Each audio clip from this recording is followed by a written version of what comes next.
Pria ini namanya Alan. Dia kerja di kantor kepolisian negara Meksiko sebagai negosiator. Karena skill psikologinya jago banget, Alan selalu bisa nyelesain misi-misi negosiasi pembebasan sandera. Pagi itu terlihat Alan lagi nganterin istrinya yang bernama Victoria kerja dan anaknya les renang. Victoria juga kerja sebagai psikolog. Di tengah jalan, Alan dapat panggilan dari atasannya untuk segera datang karena ada ibu-ibu yang sedang disandra sama menantunya. Mendengar itu tanpa pikir panjang, Alan langsung tancap gas menuju TKP. Walaupun sepanjang jalan dia dimarahin Victoria gara-gara nggak jadi nganterin ke kantor, Alan nggak peduli. Pokoknya dia harus nolong ibu-ibu itu secepatnya. Sesampainya di TKP, Alan buru-buru keluar mobil lalu menghampiri komandan tanpa memperdulikan anak istrinya. Setelah mendengar penjelasan komandan, Alan mulai bekerja. Dengan santai, dia mencoba negosiasi dengan si menantu yang sedang menyandera mertuanya. Berkat kemampuan Alan mengolah kata-kata, si menantu berhasil luluh dan menyerahkan diri. Peluche. Es una droga. Ahí está. Con tu casa, tu coche. Peluche, no. Me hace celoso. No, Rosa, es un tóxico. Lo hiciste muy bien. Hombre, muchas gracias, Meléndez. Malam hari, sepulang ke rumah, Alan diomelin habis-habisan sama istrinya. Dengan emosi, Victoria cerita setelah dari TKP jalanan macet parah. Karena takut telat, Victoria nggak jadi nganterin anak mereka les renang dan diem-diem bawa anak ke tempat kerja. Di kantor dia dimarahin atasan gara-gara ketahuan bawa anak kecil sampai diancam akan dipecat. Victoria sangat muak. Dari dulu Alan selalu lebih mentingin kerjaan daripada keluarga. Jika masih mau mempertahankan rumah tangga ini, mungkin kita berdua harus konsultasi ke psikolog. Karena masih kesel, malam ini Victoria menyuruh Alan tidur di sofa. Mendengar omelan istrinya, Alan cuma bisa istighfar.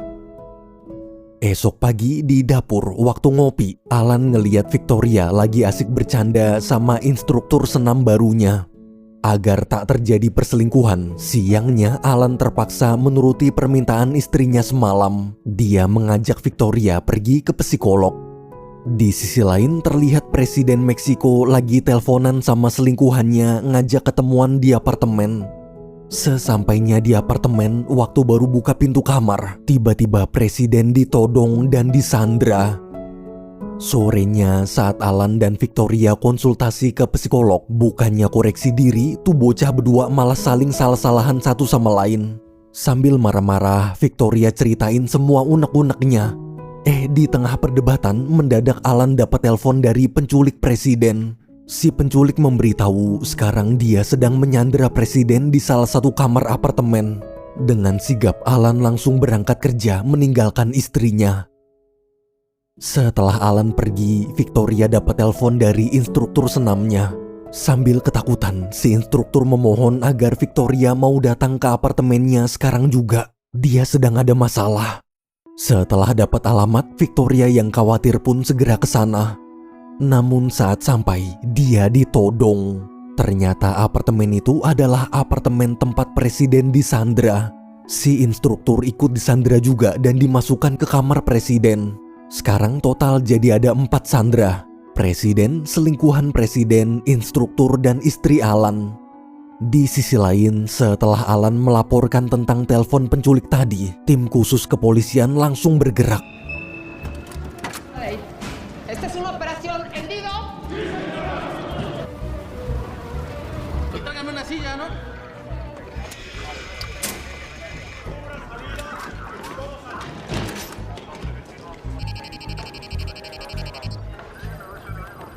Fin al azul. Mojarra y Nivas.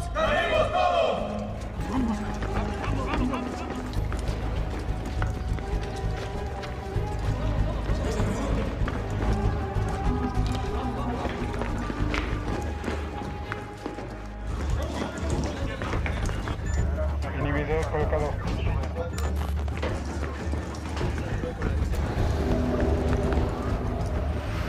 Agar tak terjadi kepanikan, para polisi yang menyamar jadi pemadam kebakaran mulai mengevakuasi orang-orang di apartemen. Setelah semua pergi, asisten Alan yang bernama Menendez dan beberapa polisi lain berjaga di kamar, tepat di bawah kamar presiden disandra. Karena iseng, Menendez nyemilin permen yang dia temui di sana. Dia nggak sadar permen yang lagi dia makan itu sebenarnya permen ganja. Di basement apartemen, setelah Alan dan timnya memasang peralatan untuk memonitor, tak lama kemudian si penculik video call. Si penculik menggunakan topeng domba menunjukkan kalau dia juga menyandra Victoria. Jika Alan mau istrinya selamat, maka pemerintah harus mentransfer uang 30 juta peso atau 24 miliar rupiah ke rumah sakit kecil. Nomor rekening dan alamat rumah sakitnya pun dia sebutkan. Melihat istrinya ikut diculik, Alan panik. Kenapa Victoria bisa ada di sana? Alan lalu pergi melapor ke 3 orang petinggi pemerintah. Awalnya para petinggi menolak mentransfer uang. Jangan terlalu mudah menuruti permintaan penjahat. Tapi saat Alan meyakinkan kalau dia adalah negosiator hebat dan berjanji akan membebaskan presiden, para petinggi pun bersedia mengikuti keinginan si penculik. Di apartemen selama menunggu, si penculik memasangkan alat kejut listrik ke paha presiden sambil memutar video kampanyenya dulu. Penculik lalu memberikan remote listrik dan menyuruh presiden menyetrum dirinya sendiri jika dia mendengar ada janji kampanye yang tak ditepati. Presiden pun pasrah.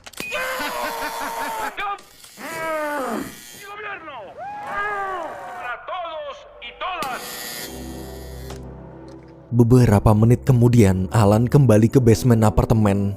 Setelah uang ditransfer, Alan menghubungi penculik minta istrinya dibebaskan.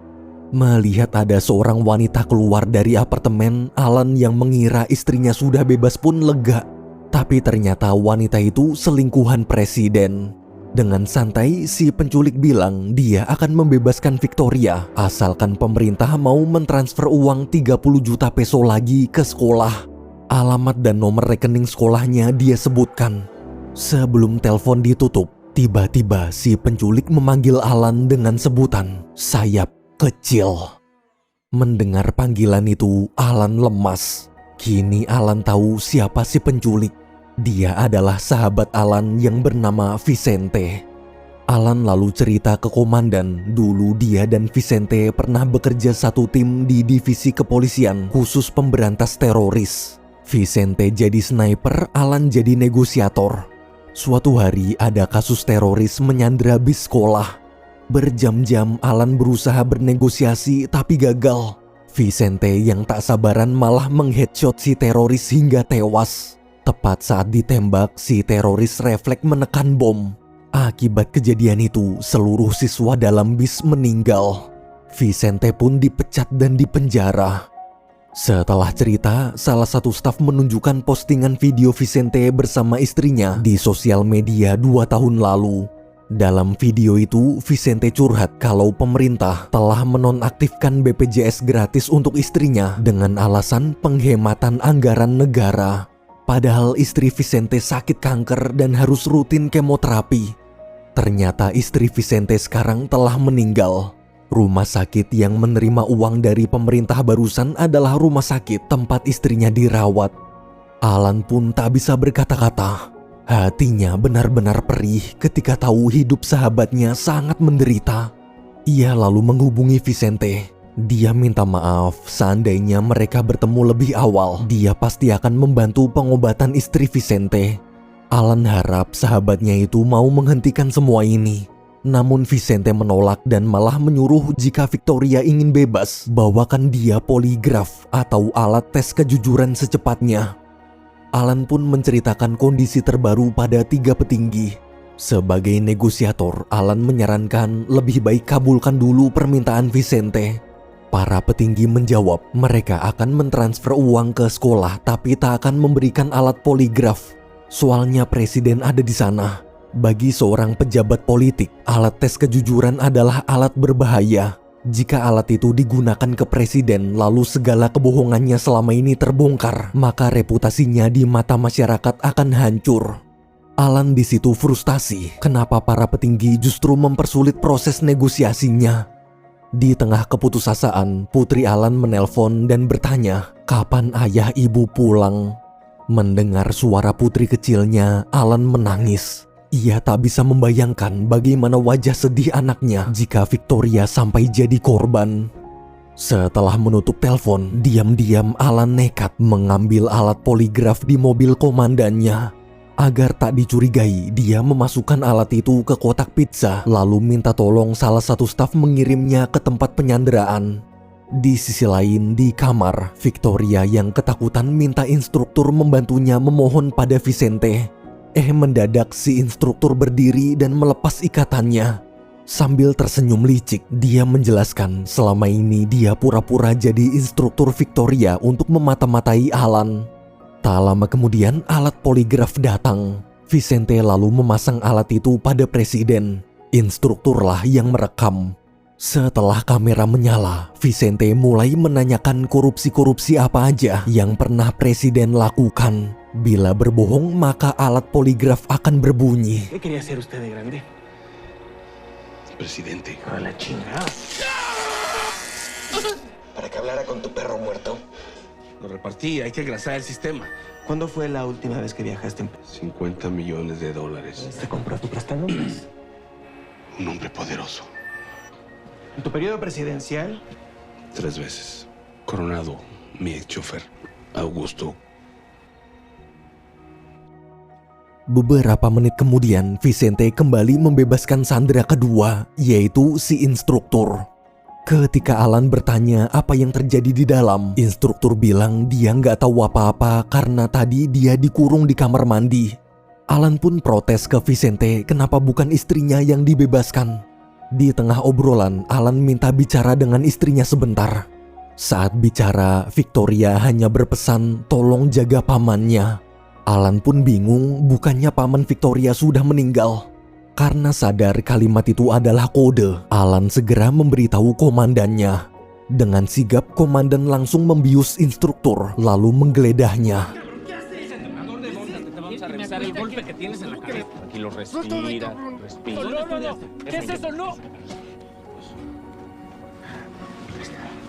Ada kartu memori yang berisi video rekaman pengakuan presiden tadi. Mereka yakin instruktur adalah kaki tangan Vicente.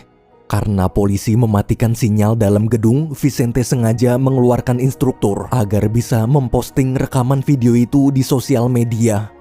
Saat menonton videonya, komandan dan Alan kaget mendengar presiden berkata kalau 3 petinggi ikut terlibat di semua kasus korupsinya. Sekarang jelas alasan kenapa tadi ketiga petinggi tak mau memberikan alat pendeteksi kejujuran adalah karena takut korupsinya terbongkar. Di tengah obrolan, Alan melihat ketiga petinggi datang lalu memerintahkan tim khusus bersiap di posisi masing-masing untuk menyerang Vicente. Alan yang merasa rencana mereka berbahaya pun diam-diam menyelinap masuk ke dalam apartemen. Di depan kamar, Alan menghubungi Vicente. Dia menceritakan rencana para petinggi dan bilang kalau dia sudah melihat rekaman pengakuan presiden. Alan janji akan mengupload videonya asalkan dia dan Victoria bertukar tempat. Mendengar kesepakatan itu, Vicente setuju dan membukakan pintu. Sebelum pergi, Alan memberikan kartu memori lalu minta Victoria menjaganya baik-baik. Jangan sampai rusak atau hilang. Di sisi lain, terlihat petinggi sedang menghitung mundur untuk memulai penyergapan. Alan sigue adentro. Tranquilo, se está exponiendo. Espérese, por favor, está mi marido ahí. Iniciamos cuenta regresa 55, 52, 49. Cargos, aquí queda todo. La evidencia. Soltarlo usted. 37, 38, 39, 43, 34, 35.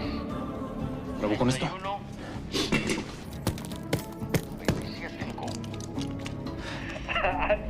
Di tengah ketegangan, dengan santuy, Menendez yang masih ngemil permen ganja ngomong lewat speaker gedung memberitahu kalau sekarang Alan ada di kamar lagi negosiasi sama Vicente. Nggak usah repot-repot pakai kekerasan, kita semua santai aja nunggu Alan sambil ngopi. Di kamar, setelah negosiasi dari hati ke hati sebagai sahabat lama, Vicente yang merasa tujuannya balas dendam pada presiden telah tercapai, akhirnya bersedia menyerahkan diri.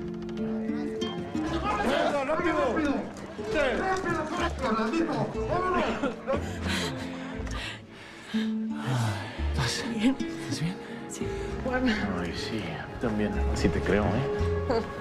Carrasco, muchas gracias por todo.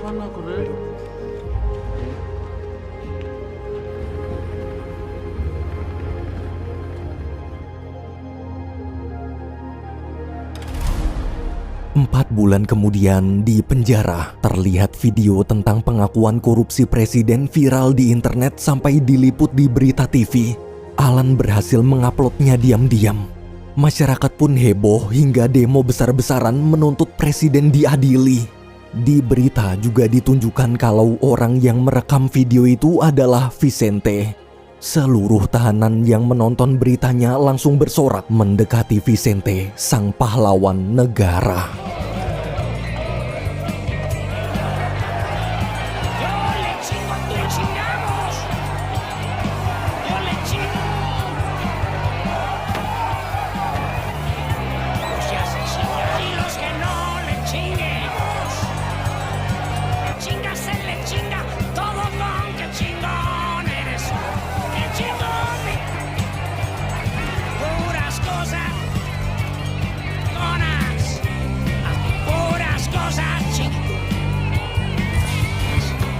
Hacemos puras cosas en México, puras cosas chingonas, bien chingón, mi chingón. 1 tahun berlalu, terlihat Alan dan istrinya sedang mengisi acara seminar sebagai motivator. Semenjak Vicente ditangkap, Alan memutuskan berhenti kerja sebagai negosiator polisi dan merintis karir baru agar bisa selalu bersama sang istri. Setelah acara selesai, Alan dapat telepon dari Vicente yang masih di penjara. Vicente memberitahu masa hukumannya tinggal 6 bulan lagi. Kini namanya sebagai pahlawan yang berani mengungkap kebusukan politisi sedang sangat terkenal. Saat bebas nanti, rencananya dia ingin mencalonkan diri jadi presiden. Vicente nawarin setelah dia jadi presiden, gimana kalau Alan membantunya berburu koruptor. Mendengar tawaran itu sambil tersenyum, Alan menjawab, "Oke, sahabatku." Film berakhir.